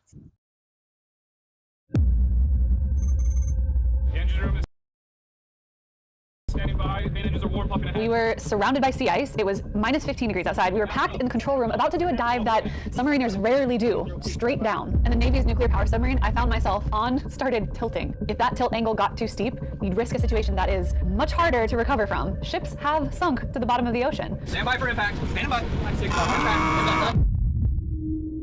But wait, what was I doing in a Los Angeles-class nuclear-powered submarine underneath 10 feet of sea ice in the Arctic Ocean? Ah, Physics Girl. Hello. Good to meet you. Well, in case you're new here, I'm Diana, you're watching Physics Girl, and earlier this past winter, I spent 2 nights on an ice camp 160 miles from civilization. My last video describes why peeing in the middle of the night at an Arctic ice camp is so terrifying. But the whole reason we were there was to go on a nuclear-powered submarine for these exercises that the Navy only does every 2 years. This is real. We are in a submarine in the Arctic Ocean, and we're going under. And they invited us along to ask questions. Let's dive into it. But the things that I really want to show you are, 1, what was it like to dive surrounded by Arctic sea ice? The officers on board told me that the stationary dive we were going to do was much harder than a normal dive, and I got the sense that it was more dangerous. 2, how do submarines even work? Standing there in the submarine, about to fully submerge underwater and sleep there overnight? Excuse me, sorry. I realized I didn't know. Is there compressed air that they put into the tanks or something? Where does it go? How fast do they sink? How well can they control this 6,000-ton vessel? 3, we learned the submarine weighed 50,000 pounds more than anyone expected on their first resurfacing. So they had to go through some of those complications when we resurfaced. And finally, the story of why the military yelled at me as we disembarked from our frozen B&B, and why the military probably doesn't invite YouTubers to their nuclear submarines too often. Just probably about 2 more minutes and you guys will be ready to go down and have a cup of coffee and enjoy your day. Let's rewind a bit though. To get to this submarine, we had to cross, that line on your Google Maps that separates land from ocean and fly with the Royal Canadian Air Force and land on a floating ice camp that is floating. And I mean floating because when you walk around in a circle, your GPS tracks spirals because the ice beneath your feet is slowly moving. Levi, we've moved 0.1 miles in the last 35 minutes. So trippy. From that ice, you get on a helicopter for over an hour that plops you down on some more ice where you see nothing but endless ice with a little gray cylinder poking up through it. And you realize there are men walking around on that cylinder because that is the USS Pasadena, and it has just come up from a trip into the Beaufort Sea with 0 contact to the outside world and popped up through the Arctic sea ice to pick us up and dive 500 feet and sleep overnight and hopefully not die. Now, that's what you're going to walk across to get in there. Carefully. Because if you fall into this water... You have a couple minutes, and we have a tent to rewarm you. And a doctor here just in case you fall. That's you. Yeah. If you fall in, who helps you? Captor? I think I'm not going to have you film while you're walking across. They're going to put a handrail up. Oh, You'll be able to hold on to a handrail. They didn't put a handrail. Don't look straight down. Just keep on walking, okay? I cannot express to you how much I had to focus on left foot, right foot, and these visions of 28-degree water soaking into my down coat and the 5 layers of clothing that I had underneath my laptop, my phone, my headphones, my dignity. I'm good. Thank you guys so much. You got really quiet. Right. Oh my gosh. That is the scariest wide plank I've ever walked. I hadn't seen land for 3 days, and we were about to disappear even further from civilization once the submarine dived underneath the surface. Got it. I was about to learn a lot about how submarines dive and how what we were about to do was seriously different from how submarines normally dive. I intend to stationary dive the ship to 180 feet. Stationary dive. Stationary dive. They kept repeating stationary dive. This was the first thing I realized I didn't know about submarines. They almost never drop straight down, and for good reason. Give you a heads up warning, that's what we're doing. There will be some jostling of the ship and a little bit of angles that you see. Nothing too severe. But... The captain warned us what to expect because instead of driving forward and letting moving water flow across the boat and across what are called diving planes, the same way that air flowing over airplane wings controls the altitude, we had to drop straight down for a pretty clear reason. So normally we'll go about 8 or so knots as we're diving, kind of lie down. But with ice in front of us and behind us and all around us, we run into nice speed. And that's why diving in Arctic water required a lot more control using the ballast to sink the sub. And I think our captain mentioned he'd only had to do a dive like this once or twice before because usually there's no reason to do it. And it's a lot harder to keep the submarine level this way, so it's more risky. But danger is my middle name. Diana's just my first name. Stationary dive. Control maneuver dive. Vent shut. Open vents. Stationary dive. Stationary dive. Open 4 vents, Doctor. Open 4 vents. Open 4 vents. Door vents open. I think we were at like 14 degrees or something, and it stayed like that for a long time. And we were just like standing at that angle, not knowing what was going on. Open that vent. Opening that vents. That vent's open. Shut that vent. Shutting that vents. That vent shut. Something was happening, and we weren't given a lot of information at the time. Maybe they didn't know exactly, but the captain later explained to us a couple reasons why the process took extra long. And what you saw yesterday was new for us. It was actually new for the Arctic Operations Specialist. And every time we do this, we learn something new. And we had a significant amount of ice that was built up on our 4 main ballast tank vents. And so when we did the venting of the 4 tanks, not as much air escaped that normally escapes. And it's not that the ice would ever freeze the vent shut, which was a concern of mine, but they assured me that the hydraulic vents are relatively fail-safe, but that ice can block some of where the air is supposed to come out, and that slows the process quite a bit. Again, an issue you don't have to deal with when you're not in the Arctic. One more thing I learned that kind of messed with my mind. When the submarine is at an angle, one thing that they have to take into consideration is that the forward and rear ballasts are now at different pressures in the water, which made sense to me. I have scuba dived, and you know that the further down you go in the water, the pressure increases. But could the pressure be that different between the front and the end? Well, the submarine is about 360 feet long, so at a 20-degree angle, the difference is 120 feet of depth from one end to the other. That's 3.5 atmospheres of difference. So we're talking tens of thousands of pounds. The end lower in the water now has less buoyancy, so you have to take that into account. So that end doesn't keep accelerating down faster than the other end. And that's why I was worried about getting to too steep of an angle. But I was told that it would have to be an extreme angle for you to worry about this, and they wouldn't give me a number because it's probably classified. But our 14 degrees was not a big deal. And it was at this point that I realized I had no idea how ballast tanks worked, because I didn't know if they were closed off to the ocean. This kind of effect would only matter if the submarine shrinks when it goes down, or if water is free to flow in and out of the ballasts. But that can't be how submarines work, right? Wrong. But first, a quick sponsor message. Thank you to 3M for supporting Physics Girl and sponsoring this video. Have you ever wondered how they make cars quieter and give the doors that solid thunk sound when they close? We talk about how life-changing technology is all around us, but there's some tech that you might not even know is there, and you couldn't know because you can't see it. It's literally in the walls. Well, I recently visited the 3M Innovation Center at their headquarters in St. Paul to check out some of this cool technology. I have 2 identical gongs here, and I'm going to hit them, but one of them has duct tape on it, and the other one has a mystery tape. Here's the duct tape gong first. And here's the gong with the mystery tape. What is this? I swear these are identical gongs, but what is this mystery tape? Well, it's called vibration damping tape. It's thinner than duct tape, but it's made of this mix of aluminum and a viscoelastic material, and it absorbs the vibrations of the metal so that they can't become sound as much.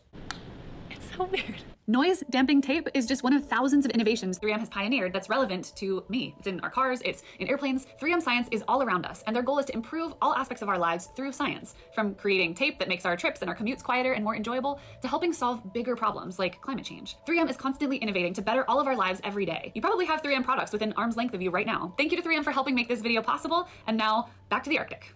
This is how submarines work. They obviously have to change the buoyancy of the submarine because submarines are built a lot like boats, so they will float. So then how do you make them sink? You have to change the density or the weight by filling parts of the submarine with water. I know we're thinking the same thing.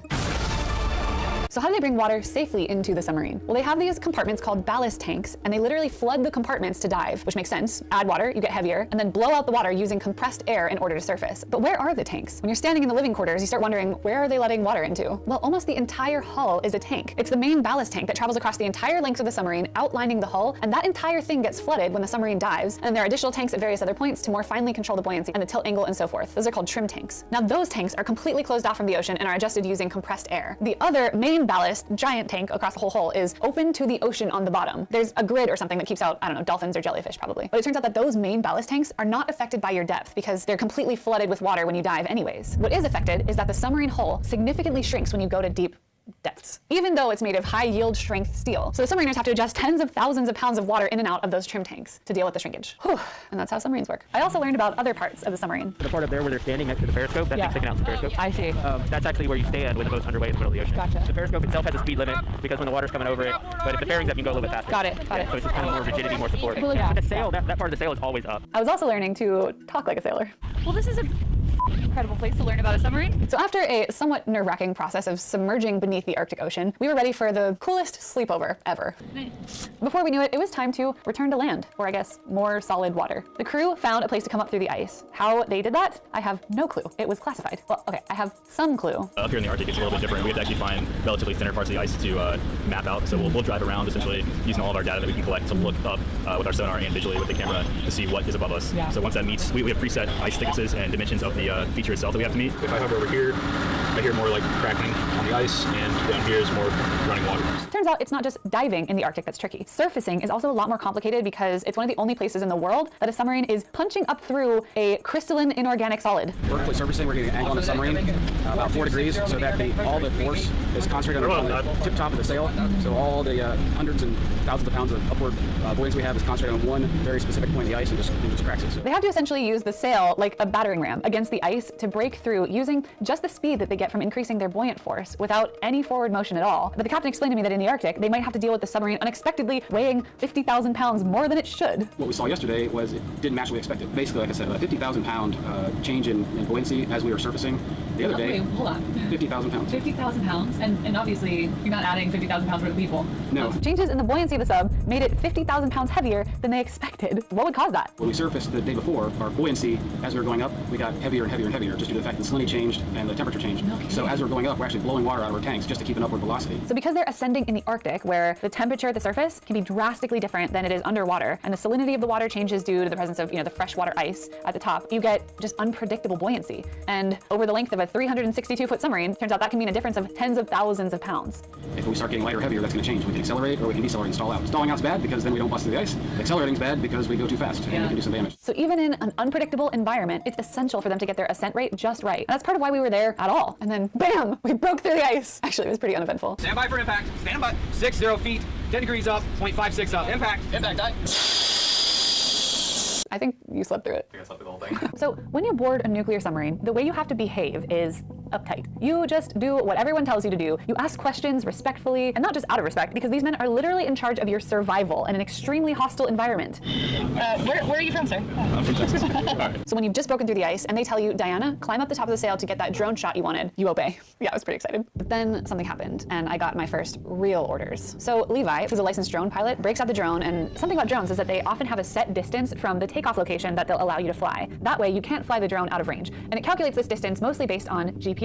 But as we saw back at the ice camp, when you're standing on ice, the GPS shows that you're moving because the ice is moving. Now, our dream shot was to get a drone up to see me standing on top of the sail, but we were told drone batteries only have a few minutes out in the extreme cold. Some personnel even tried to use their own drone at the ice camp and it just fell out of the sky. But we were determined. We just had to move quickly. Now, seconds after I got to the top of the submarine and seconds before Levi got the drone up to see me, I started getting yelled at by the military personnel from the ice camp down on the ice. They're like, get off the boat now. And I turned to one of the men on the sail with me and told him that a minute before the captain himself had told me to go up the sail. I had no idea what was going on, but it turned out the submarine was starting to move. And the ice was scraping against the hull, and there was danger that the exit plank was going to fall into the ocean, and they still had one of the world's most prolific pun users on board. So we quickly had to grab all of our stuff, and I mean frantically shoving camera gear into anyone's backpacks, and they rushed me off the sub, and I had to walk the plank of death again. But this time, I had a smile on my face, I had a DSLR safely in my hand, not in the ocean. Except missing out on our dream shot by mere seconds was not even the worst part. You may recall from earlier the importance of GPS for drones in the Arctic. The ice had moved far enough that the drone would not return from the other side of the submarine. You can even see in the earlier part of the shot how the drone won't cross the water, but if we speed it up just a few moments later in the clip, the drone now won't even get to the water. It's moving further away, and it has all of our footage from the trip on it, and it's about to crash land onto much thinner frozen sea ice. And the military told Levi there's no way the Navy was going to rescue us rescuing the drone. So as I said goodbye to the most rare and unique footage we've ever captured, and the scientists had the idea to land the drone on the other side of the submarine on the ice, reset it, and then put it full speed back toward us. Levi was hesitant that it wouldn't take off again, but we were running out of time. The drone batteries were going to die within minutes.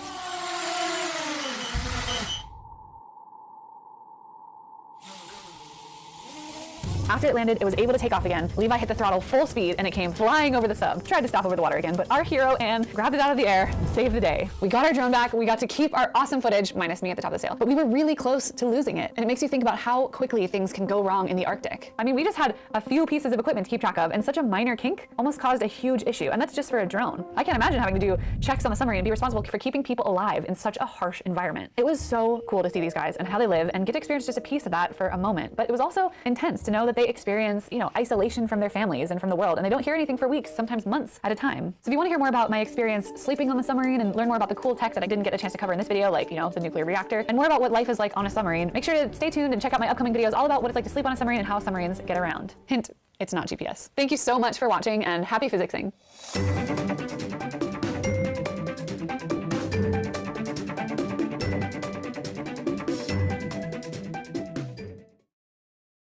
The Chosen has just broken silence on a quote that has caused untold controversy. controversy over the last few days. In the last video, we reviewed the season 3 trailer of this series, and in the video, I mentioned how I didn't know of a scripture that directly tied to the part where the actor who played Jesus said, "I am the law of Moses." I mentioned how I thought it could have been a reference to John 1, with Jesus being the Word, or a reference to Matthew 5:17, where Jesus says that he came to fulfill the law. But ultimately, I said that I just wasn't sure. And after I posted the video, I got some comments from people speculating what other verses the passage could have come from, but all of a sudden, things started to take a sudden change, and people started saying that the quote was definitely from the Book of Mormon. Now, I've been on YouTube long enough to know that when you have a video that's been up for a while, and then seemingly out of nowhere, everyone starts making virtually the exact same comment that no one seemed to make before that moment, then you can assume that another creator made that point in another video or a post. In my case, there was a specific moment when everything changed. At a certain point, almost every single comment coming in was all of a sudden declaring that the "I am the law" quote came from the Book of Mormon. And when it comes to the time frame, I noticed that all of them seemed to start coming in after the channel Wretched posted this comment on their page. They wrote, "The Jesus of the chosen says he is the law of Moses. The Jesus of the Bible never says this. The false Jesus of the Book of Mormon, however, also says he is the law. We hate to say we told you so, but the chosen is heavily influenced by the theology of the LDS Church." Now, as soon as I saw this post, my first thought was to verify that the Book of Mormon has Jesus saying that he is the law of Moses. So I Googled the statement to try to find the exact quote, but I couldn't find it. And so I looked into the comments to see what passage they were referring to, and I saw that Wretched said that it came from 3 Nephi 15:9. But ironically, the verse doesn't have Jesus saying that he is the law of Moses. It only has him saying that he is the law. It says, "Behold, I am the law and the light. Look unto me and endure to the end, and ye shall live. For unto him that endureth to the end will I give eternal life." Now, you could say that the quote from the chosen was inspired by the verse in the Book of Mormon, but you could also say that it was inspired by other passages in the Bible, like Matthew 5:17, for example, where Jesus says that he came to fulfill the law. So is it Mormon theology for Jesus to be the law of Moses? Well, the face of Wretched, Todd Frill, he himself even says that God is the law on page 53 of his book, Jesus Unmasked. He writes, "The laws of God are a perfect representation of his character and nature. God is the law." So it seems to me that if Todd is right in saying that Jesus is the law is a direct influence from the Book of Mormon, then either someone else could be valid in saying that his theology was also influenced by the Book of Mormon, or the reality is the claim that Jesus is the law can be derived from the Bible apart from the Book of Mormon, which I personally think is a much more charitable way of understanding what's being said. So now, of course, since Jesus saying that he is the law could be inspired from either the Bible or the Book of Mormon, the best way to find out if it was influenced by the Book of Mormon or not would be to see what Dallas or the Chosen Crew said about the quote. And thankfully, on another creator's channel, it appears that they have clarified that the quote is not from the Book of Mormon. I recently received a comment on my YouTube channel from The Chosen where they say, "Thanks for the thoughtful approach. To be clear, Dallas has no association with the LDS Church, just some people who are LDS. And of course, the Moses Law quote isn't from the Book of Mormon, but folks love to look for controversy." So there you have it. So now we have confirmation that the quote wasn't in fact inspired by the Book of Mormon. And personally, all this makes me think deeper about how we as Christians can so easily underestimate our sin nature. I realized that even as I was preparing for this video, I always have this tendency to want to see others as the bad guys and see myself as being in the good guy camp. And sometimes that bias can cause me to see things that aren't even there. All of us have this same tendency to want to demonize another group and make no effort whatsoever to try to charitably understand where they're actually coming from. As a result, we find ourselves being slow to listen, quick to speak, and quick to get angry, which is exactly backwards to what James tells us to do in James 1:19, where he tells us to be quick to listen, slow to speak, and slow to become angry. But on these platforms, it's incredibly easy for us to do the exact opposite, and our sin nature will always find a way to justify our behavior. But as we as Christians continue to develop a presence online, I think that more than ever, we need to be striving towards that goal. And by no means am I saying that we shouldn't have people that are watching out for heresy and other issues in the church. But what I am saying is we should do so by taking James's advice. Being aware of our sin nature and the fact that we didn't do anything to earn our salvation should keep us humble. And the more humble that we are, the easier it is for us to give others, including Christians, the same charity that we hope to receive for ourselves online as well. Now, I know that that's difficult, and I talk more about it and also the pressure that we face as Christian influencers and also how I felt at it in this video. So go ahead and click here to see what I mean. But the next time that you hear someone say that "I am the law of Moses" is directly influenced by the Book of Mormon, what are you going to say? What do you mean?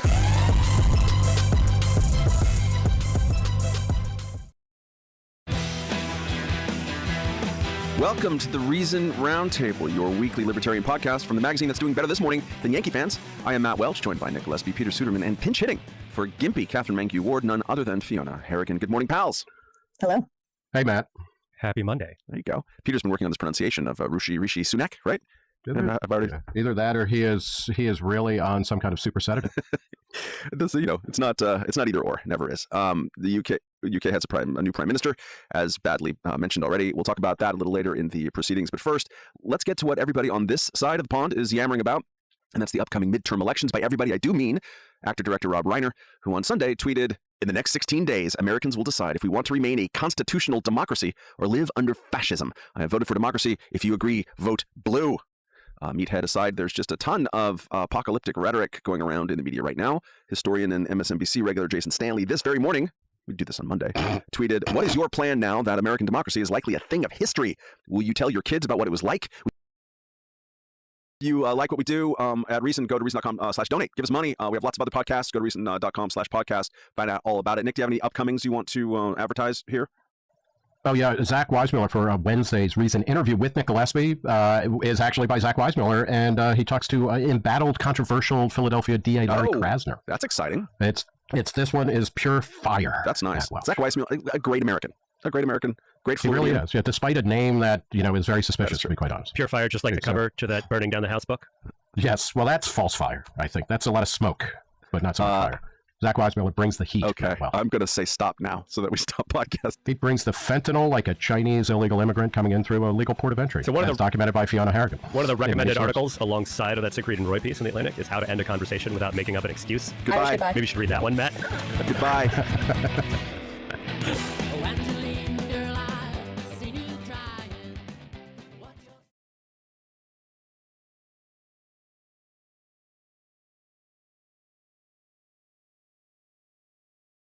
Possession, the score, 7-0. They go back to the air here after the INT on the last drive. Throwing middle, and it's complete. He's into the clear. The 40, past the 20, and all the way in for a Kansas City touchdown. A big play there. 95 yards. And the Chiefs strike quickly here for 6 points.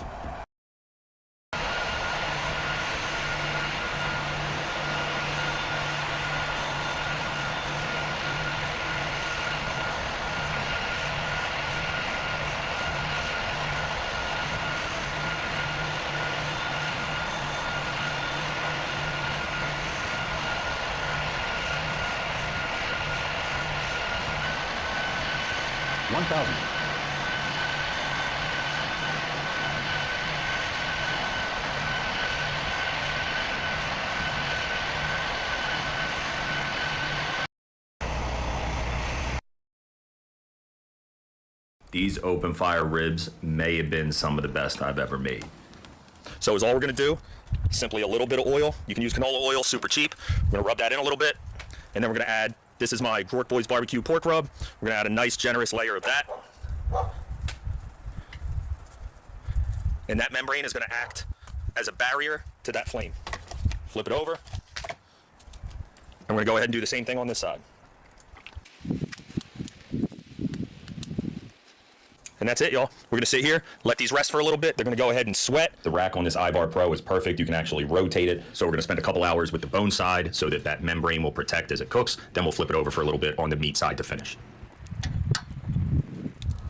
Just get a good look. You can see the membrane here split. I mean, it's almost non-existent. So you're not gonna have any issue with eating these. Trust me. If anything, this membrane adds a nice textural component. It's gonna be so good.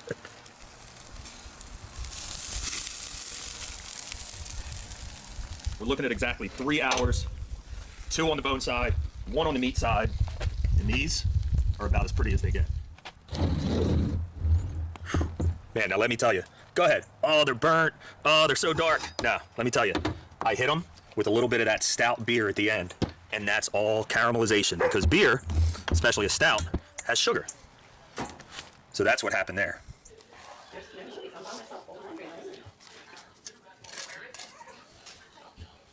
Cheese, please. Cheese. The cheese place, the cheese and gourmet gift place.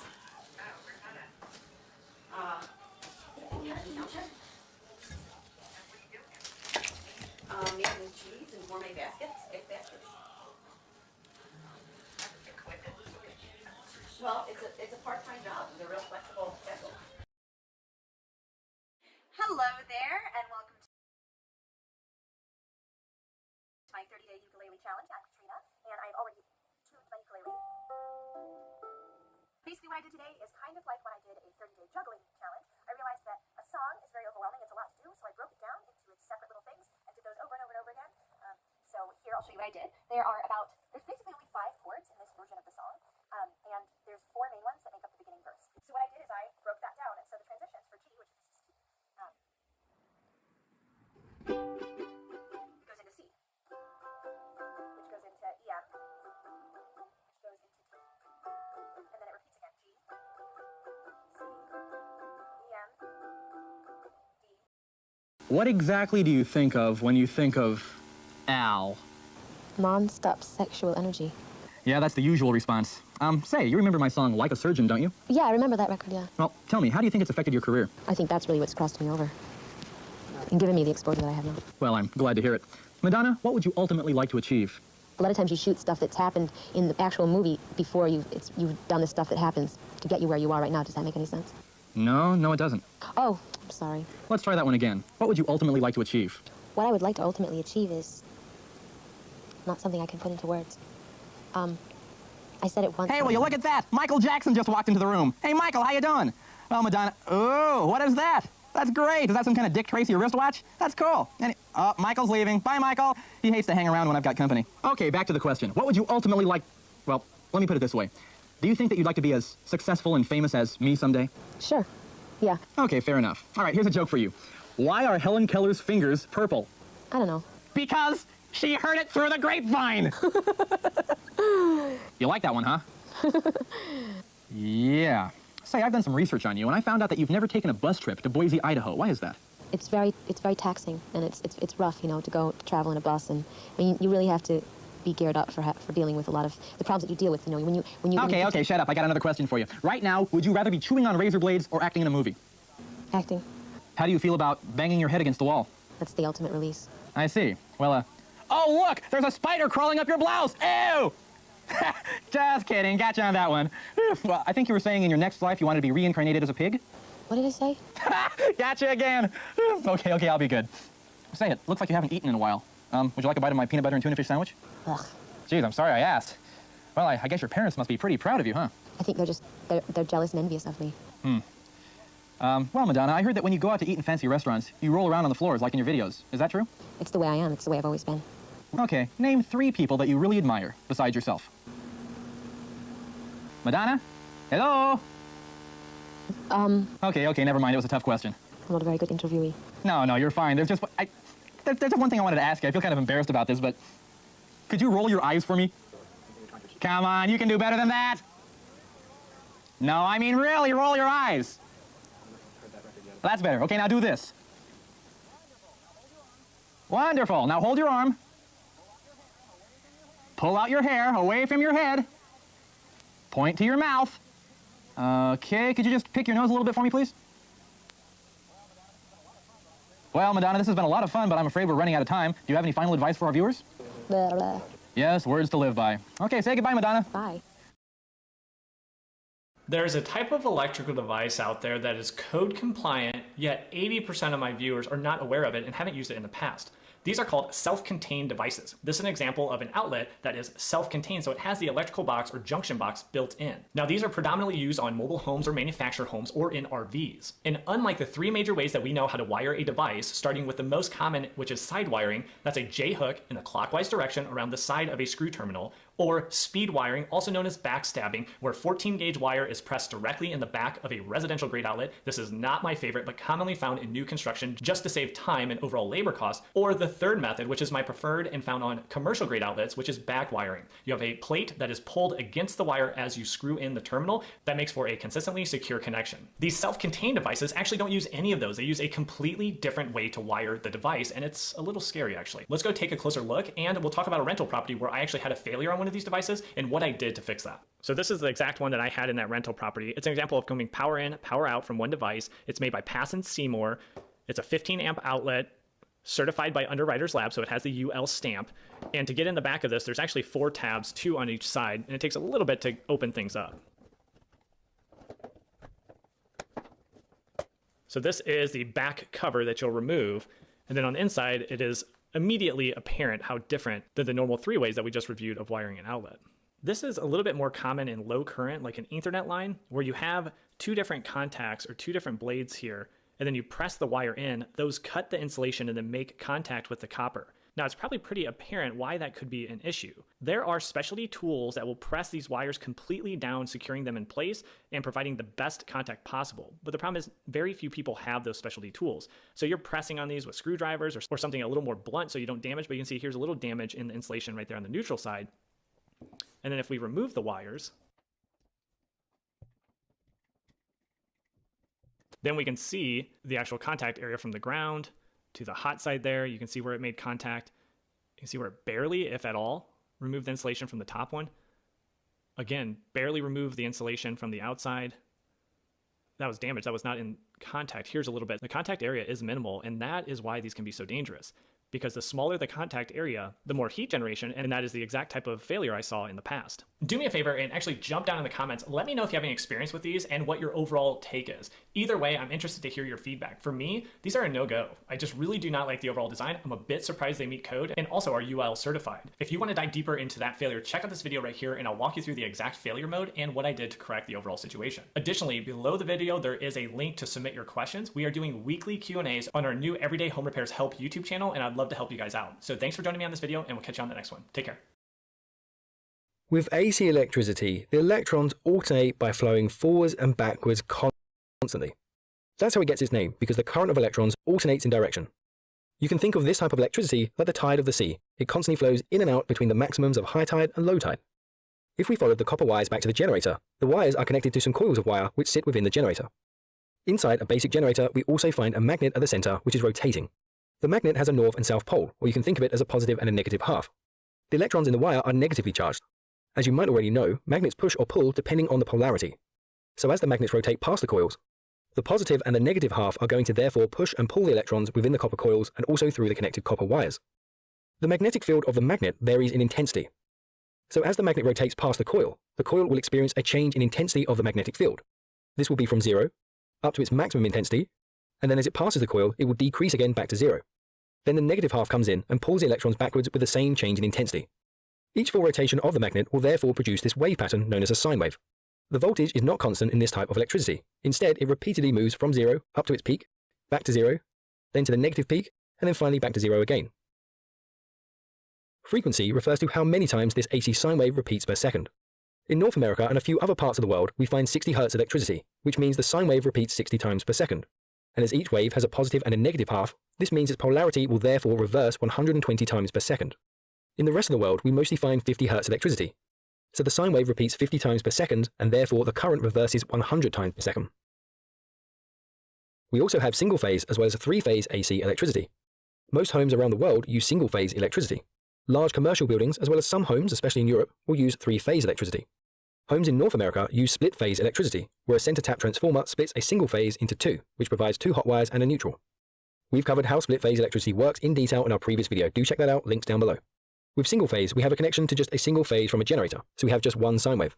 But with three-phase electricity, we have a connection to each of the three phases. The phases are coils of wire which are inserted into the generator 120 degrees apart from the previous. This means the coils experience the peak of the rotating magnetic field at different times. And it's this that gives us our three phases, each with a different sine wave that is slightly out of sync from the previous. Remember, electricity wants to get back to its source in a complete circuit. As the current is flowing forwards and backwards at different times in each of the phases, we can essentially connect the phases together and the current will move between the different phases as the polarity of each phase moves forwards and backwards at different times. Any excess will flow in the neutral back to the source if needed, but that's only if the load on any of the phases is unbalanced. With single phase, we have these large gaps between the peaks. But with three phase, these can be combined to fill in the gaps and therefore deliver more power. Okay guys, that's it for this video, but to continue your learning, then check out one of the videos on screen now and I'll catch you there for the next lesson. Don't forget to follow us on Facebook, Twitter, LinkedIn, Instagram, as well as theengineeringmindset.com.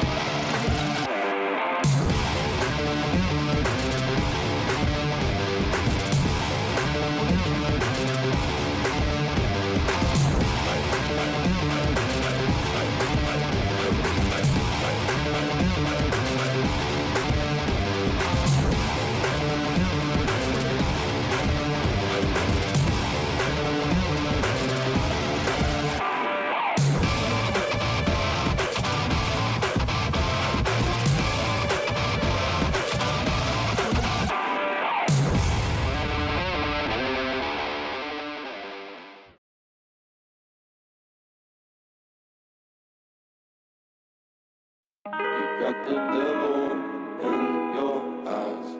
You went and took me by surprise. Say what you wanna say, I won't go back.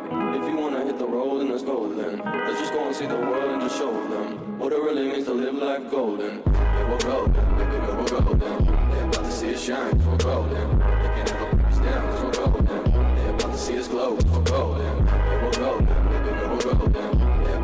shine, cause we're golden. They can't ever put us down, cause we're golden. They about to see us glow, cause we're golden. Got the devil in your eyes.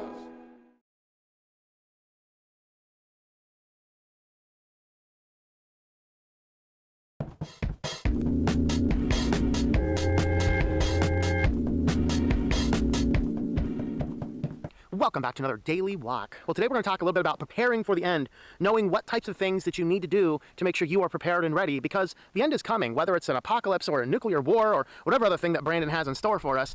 And the reality is bad times are coming. As of right now, diesel fuel is at all-time record low. Chances are we're going to run out soon. Gas prices keep going up. All sorts of problems keep on happening politically, but all of these things lead to the fact that right now more and more Americans are putting gas and basic groceries on credit cards, and the powers that be in America at least are coming out with their recession plan that gives you a tax credit for spending thousands and thousands of dollars on solar panels, and you'll get you a little bit of a kickback for doing that. I'm sorry, that doesn't solve the problem. I'm putting food on credit cards. I can't afford solar panels. But God's plans are bigger. God's plans are way bigger. It's not just America or the worldwide recession. Oh no, you want to talk worldwide recession? God's going to destroy it all in such a bad way that people want to seek death and won't be able to find it. That's what Revelation tells us. They're seeking death. They can't find it. Okay, that's problematic. But how do we prepare in the meantime as things get worse and worse before this final apocalypse comes? We do need to eat. Obviously, a big portion of this is placing our faith in Christ. Matthew chapter 6.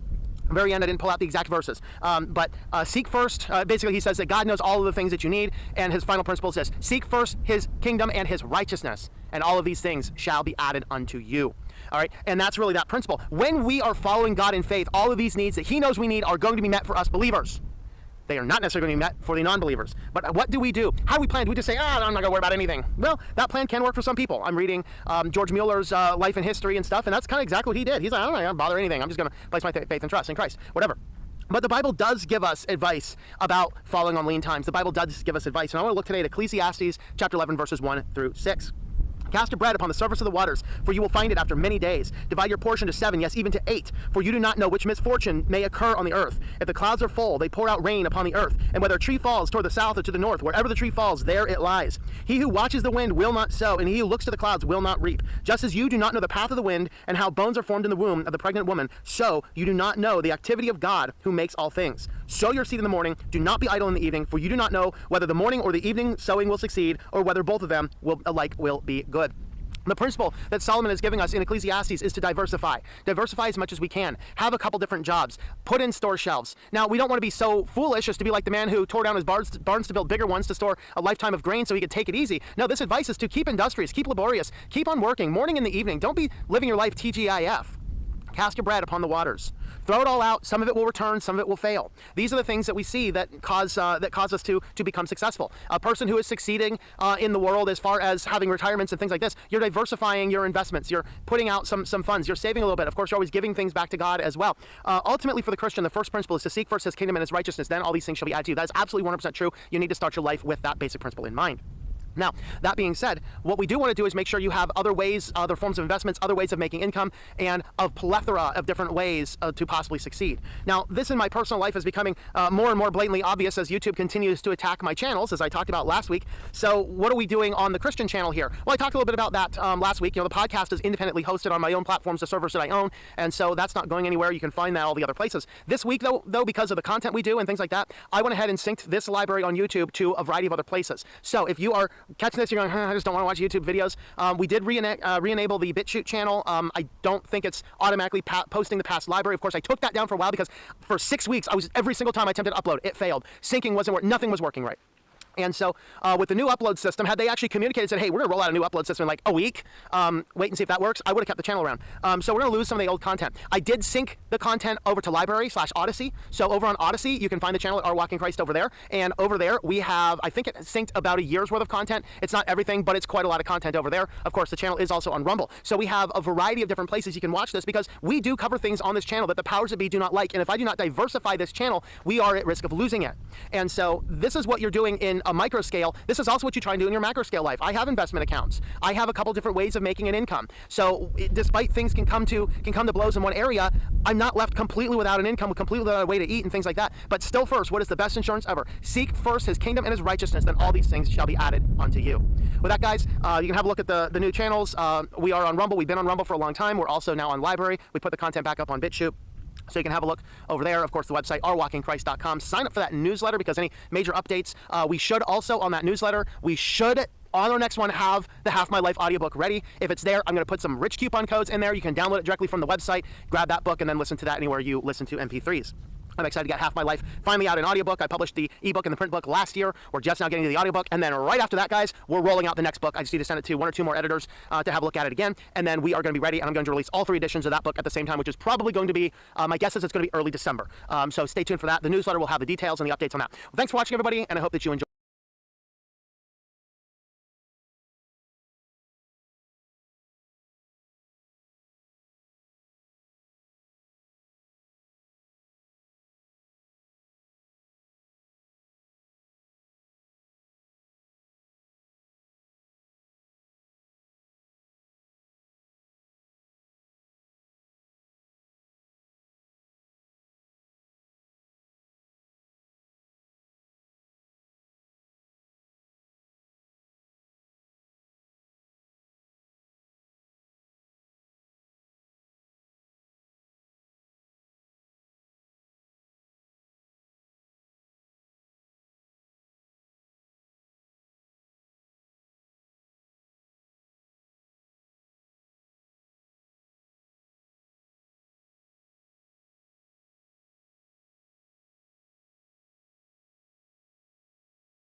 Enjoy your daily walk in our Lord.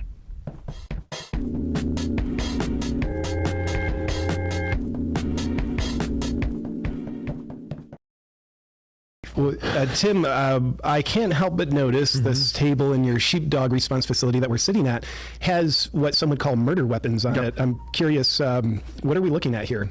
Tim, where'd you go? There you are. I'm back. So, yeah, it is kind of a murdery table, but I like having muses around me.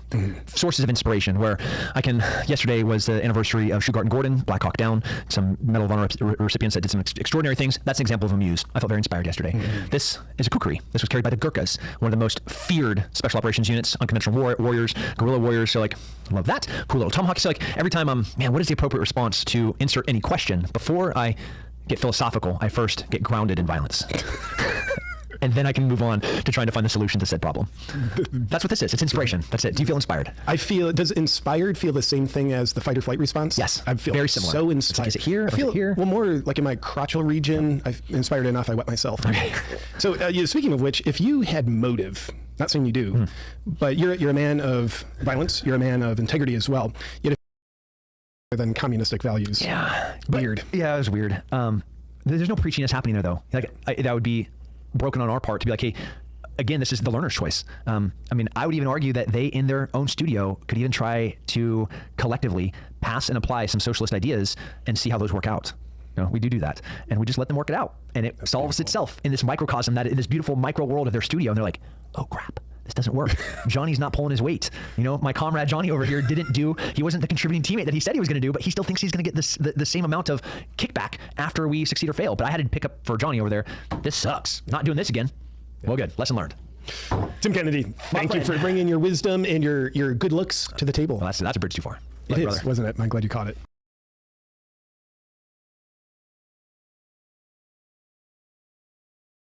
Today we head through a Western national park that is absolutely beautiful, absolutely wonderful, and in some ways absolutely dangerous.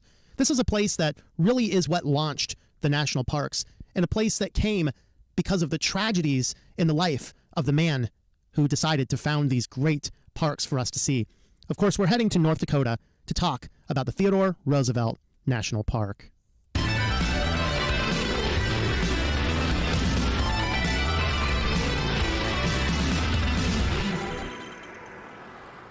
All right, now we're into the major part of the park. The cabin right behind me here was one of Theodore Roosevelt's temporary homes. He had a ranch that's way up in the middle of nowhere. I'm probably not going to hit that one, but we'll go ahead and tour through this cabin and see what this looks like.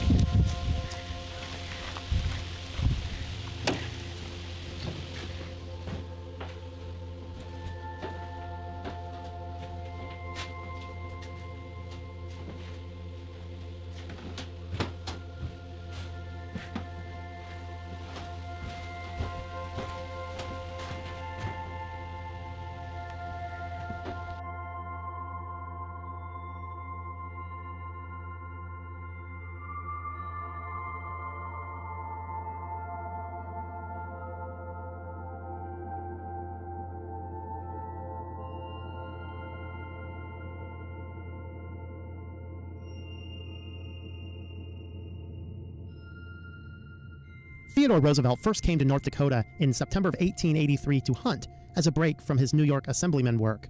Well, he loved the place and actually allegedly shot one of the last remaining wild bison. He fell in love with North Dakota.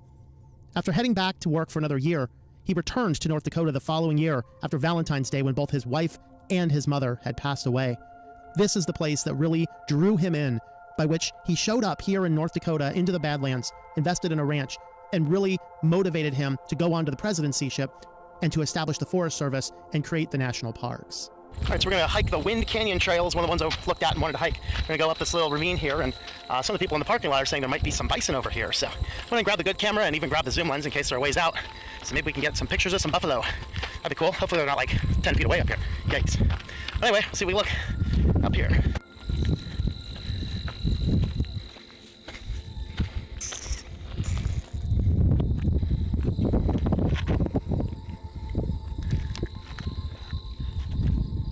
So way over there on that hill is where we're seeing, looks like a herd of bison mostly with a few horses scattered in. So this is definitely a job for the zoom lens. So let's see what I can do right from right here.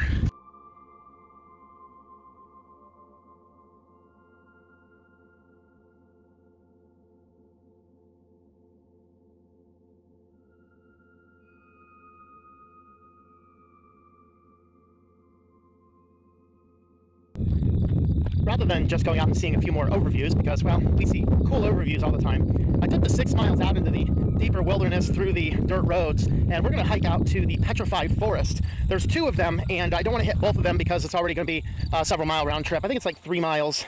Got to figure out how to use this particular gate. Oh, okay. Ooh, it's a lifter. It lifts. I've seen a lifting gate before like that. Usually they open. Cool. We're behind the gate. All right, so it's about a 3 or so mile loop just to head out to the forest, explore a little bit, come back. The ranger said if I'm only going to hit one of them, he says hit the north one because it's a lot nicer, a lot cooler. And ranger tells you on this one, when you get to the forest, get off of the trail and explore. So we're going to go ahead and do that a little bit. So this is going to be through some prairies, up a little bit of some plateaus, and then we got about half a mile, a little bit more ruggedness as we get up, and then we're going to be on plateaus to the prairies until we get to the forest. So we'll see what that looks like. And he does say, keep an eye out for charging bison. So good to know. Maybe I should have brought the little pistola, but I didn't. Oh well. The ranger warned me about possibility of charging bison, but he didn't warn me about something else that very well may have killed me had I not heard a little rattle. Okay, so I have to tread extraordinarily cautious. There is literally a rattlesnake on the side of this trail, and I have lost sight of him. So I do not know exactly where he's at, but he is right on the side of this trail, and I heard his rattle a minute ago. Oh, there he is. Diamondback rattler, look at him.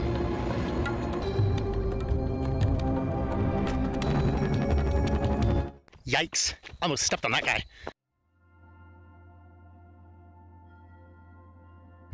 Well, we've hit the prairie. We came up over the plateau there, and then now we are at the split. Here's the trail junctions. We're going to go the north trail that way, south trail is that way, and the distances here, this is for the whole loop around. So it goes like this, up to this, and it'll meet back at this point. I'm just going out to one of them and back. And we're going north.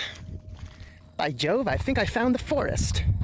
Well, I think there's a whole lot over here. So I was just talking to some folks at the top of the cliff right over here. I just came down all that. And I said, he said, oh, they're probably over there. It's like, yeah.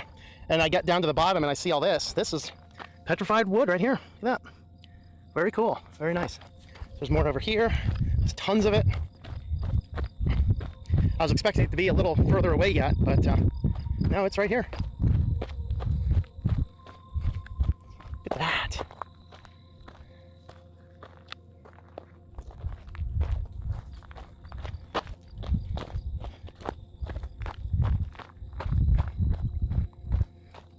So as you look at it, you can really kind of see the difference between petrified wood. I remember I found just a petrified pine tree in the deserts of Arizona once. It was just like sand, and it's just mound of petrified wood. It was the coolest thing you ever see. And you could really spot the difference between that and your standard rocks. But yeah, these are just very defined stumps. Very fascinating place.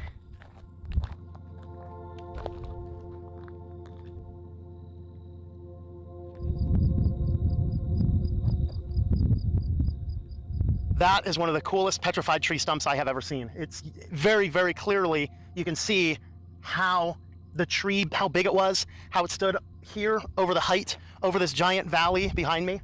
And this side's actually not even the good side. You come on over to the other sides here, have a look at it. That was a massive tree. I gotta say, this petrified forest, there is another one off in the distance. You probably can't see it over there.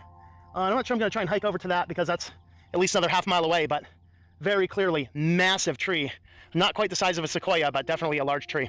And then now that I'm up here, I can see all these other tree stumps. I'll turn the camera around so you can see it.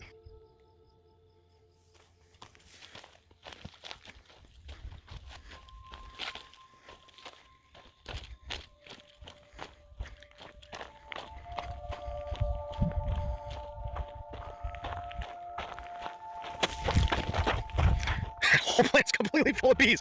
I walk over, all I hear is buzzing. Like, oh God, I'm gonna die. Flashbacks of the other day when I accidentally stumbled upon a bunch of beehives when I was bushwhacking through the woods. Come out near the road, there's nothing but 5 giant beehives. Oh boy, did I run.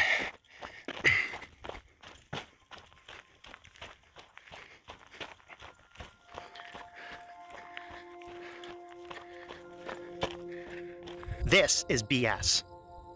This park is split into 2 units, a northern and a southern, with a ranch in the middle. This last part of the video is going to cover the northern unit scenes.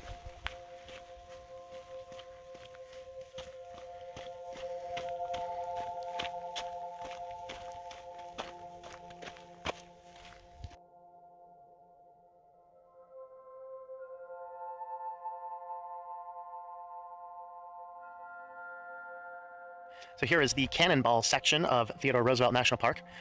We have this eroding wall, and inside of it, all of these harder rock sections are forming within. So a lot along the edge here is mostly just the softer sandstone, easily eroded away by the elements. But then inside of it, minerals will combine together and produce much harder rock. And because of the tensile effects of the water and the moisture, they are forming in spheres. And so they build hard rock that is not easily susceptible to the erosion.